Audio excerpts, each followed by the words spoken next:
Hello, everybody, and welcome to Lunch Learn today. My name is Jeremy from our training team. I'll be leading our call. Happy to discuss anything that we need to discuss today. So if you have any questions, please type them up in the Q&A.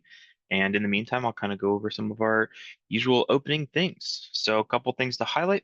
We've got our YouTube channel. If you're interested in any new content or anything like that, definitely check out our YouTube channel. It's also where we post all of our Lunch and Learns. I know we had a very recent video go up highlighting a little bit about the AI content that was added in 9.16. So definitely something worth checking out. We've also got the solutions marketplace. So at marketplace.decisions.com, you can go and check out a lot of really cool things, great accelerators and cool projects that you can implement into your decisions instance, and may just give you a little bit of an insight as some information to use or other cool like applications that you can work with in your programs. Then we've got our events. The main one to highlight is our biweekly roadmap review on Tuesdays every other week.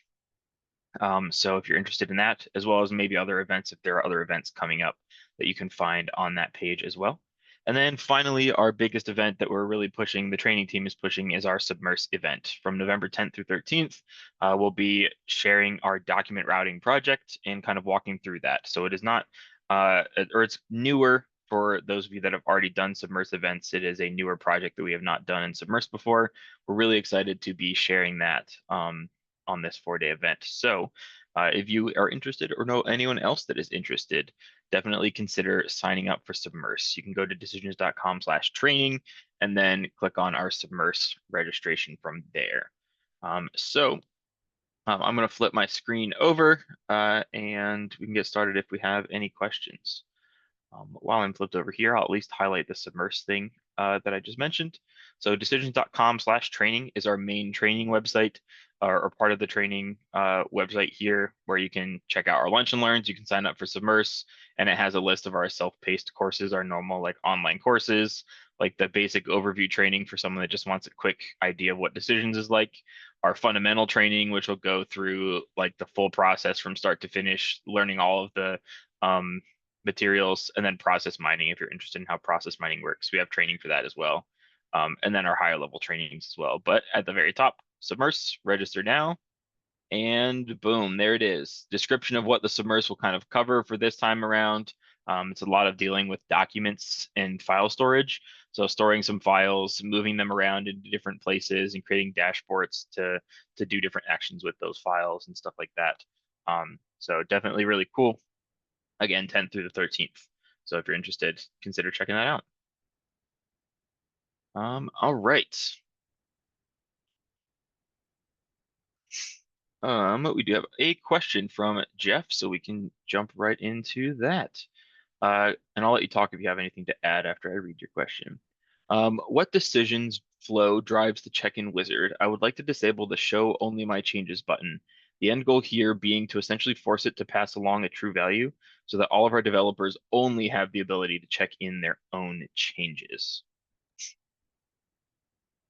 Yeah, So, let me know if any of that's unclear. Basically, I was chatting with you guys last week or the week before. We talked about the check-in flow, which I think mhm, is maybe like later in the process. Like if I understand correctly from putzing around a little bit, that's more like in the repository end.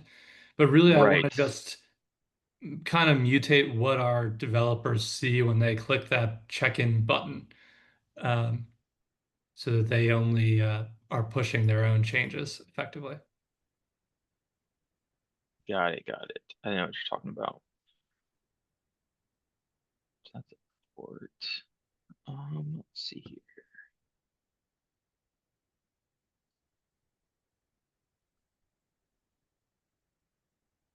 Let me see if I can see what this is. While I'm looking at this, I will just general disclaimer for anyone watching, always be careful about editing any of our like default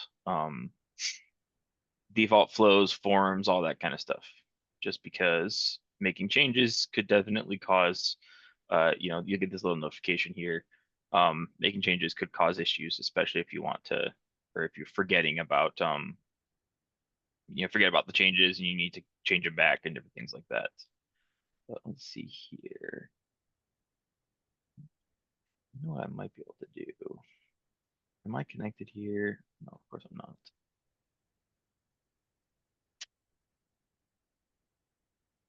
See,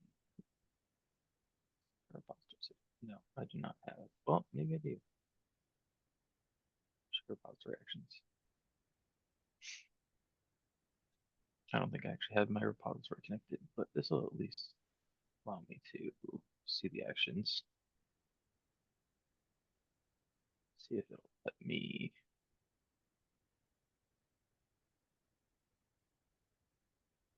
Yeah. Hang on one moment. Let me see if I can get my repository connected real quick, because if I can figure that out, I can open up that file. Cool.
Come on, decisions. Don't do this to me now.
Okay, there we go. All right, this is what I found. I was not able to get the repository working, but I think I found the form anyway. So this is the form. It's just called the check-in form. That has the include only my changes checkbox that you normally can, choose to select. And so there's an active form flow in here that is set to include initiating users changes um, only. And so it obviously checks based on the value change. You could just have this, I guess, just always set instead of um, like triggering on the checkbox if you wanted to force it to, filter the current changes and stuff. So I believe this Yeah, so what this is doing is this active form flow inside this form is just running a true false to check if that checkbox is marked as true or not. And then if it is true, then it filters the current user's changes and then changes like the values that are displayed there and what, gets sent through. And if it's not true, then it just shows everything. So if you're looking to kind of like force this, my guess would be either just bypassing this true false rule entirely and just making this, that is not what I meant to click on. Uh, and just making this go straight to filtering the current rule, current user changes. So then as soon as it starts up, even without that checkbox, it'll make sure it only shows the current user's changes on the check-in options. Um, that's my best guess here on how you're going to do what you're looking for to make that change. And it's called the check-in form. Uh, it's under System Designers Catalog Designer Repository check-in. It's in that folder in there. Got it. I advise against deleting anything and just changing the path, seeing if that's what you're doing. That way, if it seems to be causing an issues, you could definitely just change it back, reconnect the path without, throwing anything off. It's definitely a very large flow to look at least what I found, but it's just in here. So it's in that check-in designer repository check-in folder. There is the Mhm. check-in form here, and And that's where that's that, setting it up normally. and we like that's this, it looks a little different in that little picture that we were just looking at as compared to what you see when you actually press the check-in button. Is that just like a display? You talking about like when I had the form open, like Yeah, this? like I've looked at this screen and I thought that it was different than um the one that I Like actually see when I click the when you check-in click on button. check-in and it shows it, yeah. Yeah, it looks a That's bit just because different. it's like a combination of like CSS and it's like a data grid that's displaying all the information and all that stuff. So that's also like set up through um, in the data grid and the way that it's displaying information. It's like a Oh. mix of CSS and all this other stuff. On the designer side, it's just going to be very vanilla and a lot of empty space for like the comments and the text and everything like that because it doesn't display in the designer. But this is definitely the form that would appear when you try to click check in. Oh, okay. Okay, so then if I just change the that error like you described, it should start to just like it'll still show the checkbox, but if I were a developer and I went and like toggled the checkbox, it would only ever show my changes. Is that right? Correct. Okay. Yeah, because if you just make it so this active form flow just doesn't even do the evaluation here, it'll just always filter their changes, then it wouldn't make the checkbox disappear. It would just always filter their changes. Okay. You could do more to that, or you can make it like if you have, I don't know if there's a case where you might want to like allow people to check in everything instead of their own, then in that case you might want to make it so that that checkbox is just checked from the start instead of empty from the start. Then it will at least start by filtering their changes, and they could remove that filter if they wanted. But yeah, if you wanted to force it so that it can only ever do their changes, this would achieve that. And Got it's it. safe by not deleting this because then again, if you delete it and you change your mind, then you can't go back, or it might just be harder to go back. So I would recommend very minor changes like moving the path if you're gonna make a change to like a system-wide function like that. Okay. And then the if I wanted to also make it like role based or something, would I need to change? I assume I would need to change what data goes into that active form. Like if I were to say, hey, an admin or have some kind of admin role is allowed to check in other people's changes, I Yeah, imagine it would go, you would need to change the that input would data to be this. yeah, or that would be something like here. Like you could pull the admin list and then pull the initiating user and then place it in front to say if it is an initiating user, then they can go down this path. If like the Okay. initiating user is in the admin group or something like that. It would just be adding a little bit of extra logic into this flow to do that. Okay. And then that toggle, like the button that we were just looking at, the turn, right now controls this true false. Is it, Get this? yeah, like hiding that or conditionally hiding that, is that simple to do or is that like gonna start getting hairy? Yeah, it depends on the conditions for how you want to hide it. Hiding it's really easy because you can just go down to view, or sorry, not view, behavior, and then just make it not initially visible, so it Oh, I won't be see. visible. And Yeah. then from there, it would just simply be adding a new active form flow because your active form flows have I'll just open this on the show. There is a show control and hide control function um, within active form flows that you could use. So you would just make another active form flow to have your condition or whatever to show or hide that action if you'd like. Okay. Cool. And then one other question about the parent flow or the form we were just looking at. Hmm. The the one that you see when you actually check in, it also has a like select all toggle. Hmm. Why isn't that shown on here? Is that just like related to some other conditional or The select all toggle. It's maybe related to this. I don't remember. This is where I wish I could figure out why my repo wasn't connecting properly, so I can actually see it. I've recently like reinstalled all my decision stuff and had to reset things like my repository, and I have to redo all that. It's where is the checkbox? I mean, it's like a full, like a checkbox like this. yeah, like when I open this thing up, there's a bunch of filters to filter the changes, which I guess it Yeah, happens inside of that data grid. yeah. And then next to that, it says show my changes only. And then next to that, it says select all. So maybe that's like the select all gets pulled in by the data grid itself or something. It might be part of the data grid. Um, I And I think think I it's just related found to the the data grid. data grid in the wizard. It's like a wizard data grid. Found like a check-in wizard, and that looked like it was a data grid thing.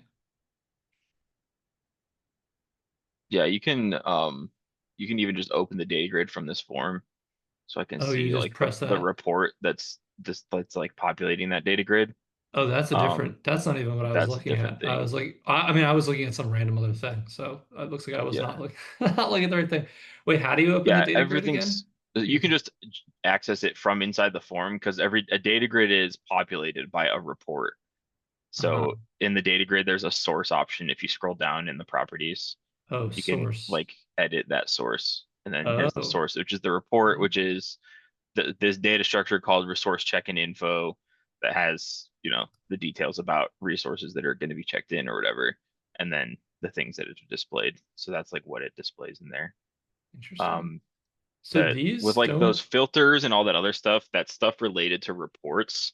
Um, and without knowing like the specifics of how the design team like designed exactly how that looks, I don't know exactly like the specifics of how much of it is directly connected to a data grid specifically, but that's my best guess is that yeah, it's somehow linked to reports. I'm kind of, so I'm looking at this form and I'm looking at the actual like commit data grid.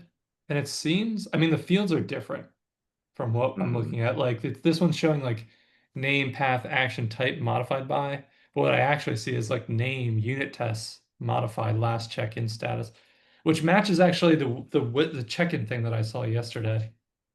And I wish I Hmm. could find that again. And I'm wondering if is it possible to see like where um oh, I'm in the wrong place. Where a um like a object is modified. Oh, okay, here it is. Can you look at the check-in wizard all entities on your end? Like this matches what I see when I go to when I click the check-in button on my instance. It's all one word, I guess. Boy, I'm like deep in this. Yeah, go here.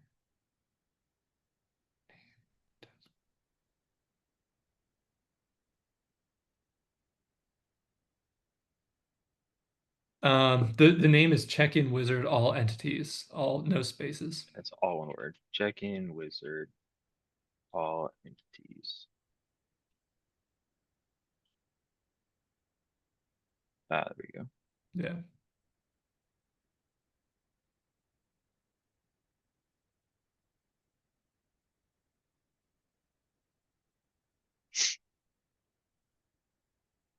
This. Okay, and what about this were you looking for? Well, so this form or whatever it is, wizard, this is what actually I see in the data grid thing In it, like when you in the actually have the check-in. check-in Yeah, button. when I try to Got it. commit. And so is it possible to see where this is actually used? Normally dependencies show you that kind of stuff.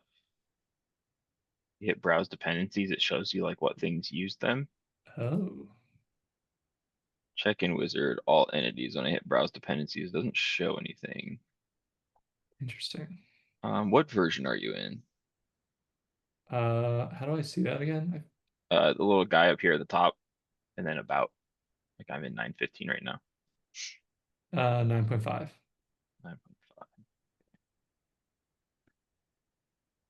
I don't think we would have made changes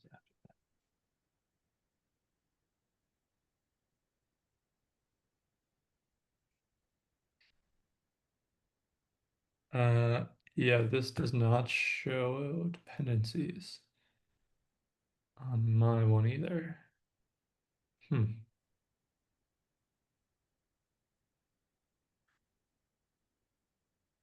that. Hmm.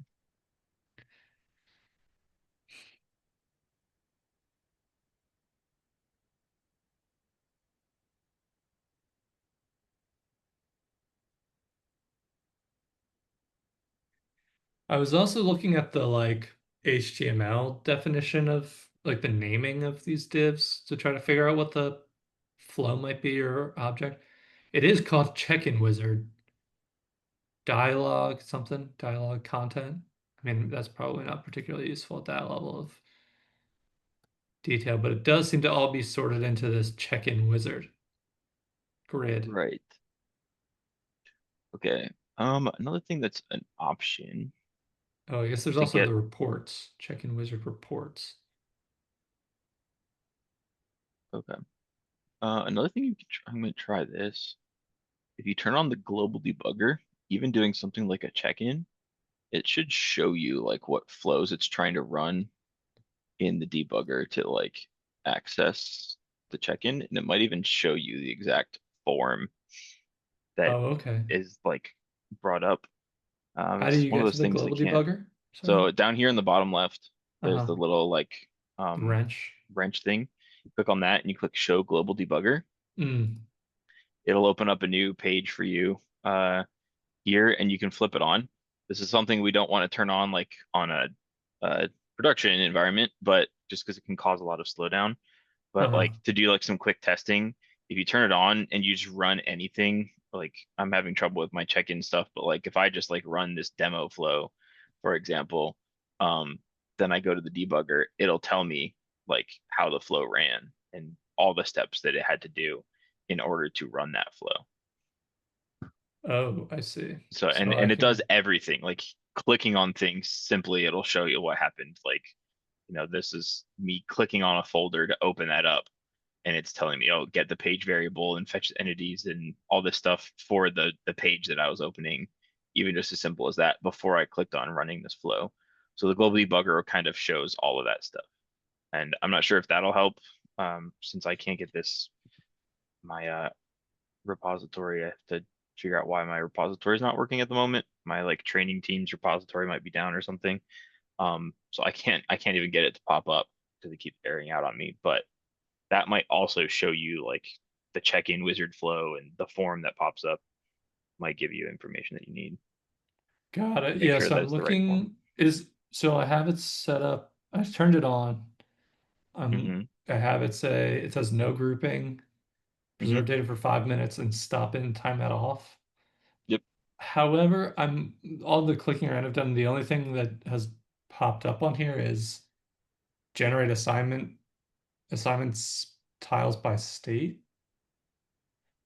So I don't And know. do you have like the check-in form open on your other page? Yeah. Yeah, Interesting. I just opened the check-in form and it loaded. I opened up a couple flows. I don't know if there's a flow that runs when you open a flow. Uh, Some things sometimes it just depends on the things that you're opening. uh, Interesting. Okay. Well, what I can say for now is what I showed you might be the right thing. It might not if we're having some like display information's a little off.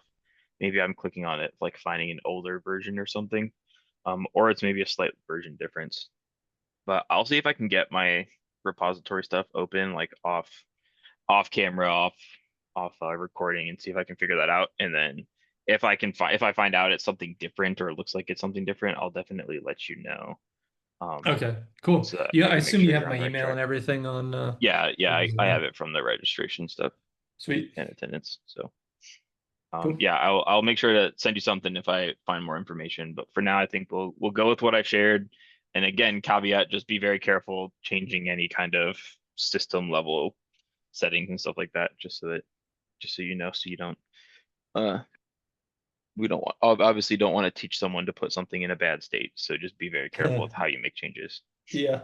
One final question about just like high level. Mhm. With those changes, um like the meta level flows, are they specific to an instance or are they I have these projects that are put up in the repository. Are those meta level changes only instance based and like wouldn't get ported across to production or whatever? Um, I believe that they would only be like because all of those settings are on the system level, right? Like Yeah. this is a setting inside the system designer catalogs, designer repository check-in stuff. And when you go to check something into your repository, what you're checking in is the project. So I believe it's going to be separate. Um, if you check in this stuff from dev to repo and then check that out into like a QA server to test and then go to check something back in, I'm guessing, I'm not 100% certain, but I would guess that it would not show that the like forced only user changes option in that case because where you change the setting was on dev and you're not checking in the whole system, you're just checking in the project. Got it. Does that make Cool. sense? Okay. Yeah, that makes sense. Cool. Thanks. All right. Awesome. Any other questions from anyone else in chat today? I guess we have a pretty small group today, so.